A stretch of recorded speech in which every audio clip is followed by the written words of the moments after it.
printemps 2001, où, après la destruction du Bouddha de Bamiyan, une grande vague d'émotions envahit le cœur du monde. La presse déclare ces monuments comme les victimes du gouvernement taliban. Alors, maintenant que ceux-ci sont à nouveau au pouvoir, j'ose me demander, peut-il tuer l'histoire? Petit contexte.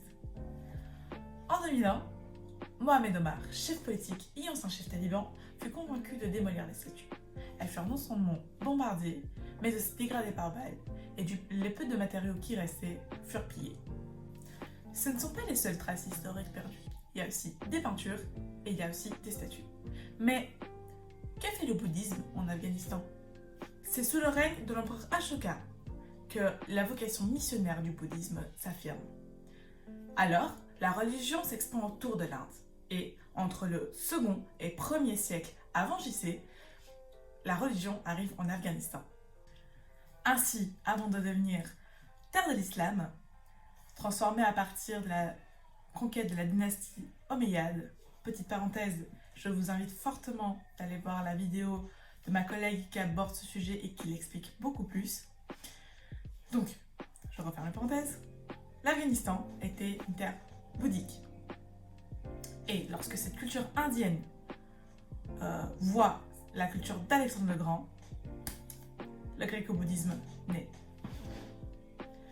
Bien plus tard, au IVe siècle après JC, le style du Gandhara, style gréco-bouddhique, se développe, notamment grâce à la construction de monastères au sein de la dynastie Kushan.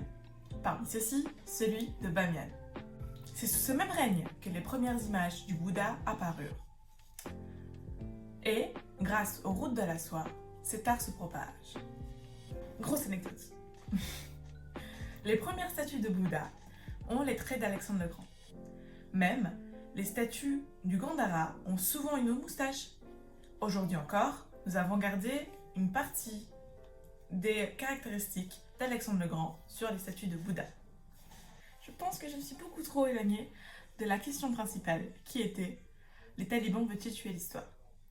Interrogé par l'AFP, le nouveau Premier ministre taliban déclare, je cite, « Désormais, nous nous engageons à protéger le patrimoine historique de notre pays. C'est notre responsabilité. » Pour conclure, on peut se demander quel est le vrai sort du patrimoine afghan. L'histoire va-t-elle se répéter ou les talibans vont tenir parole?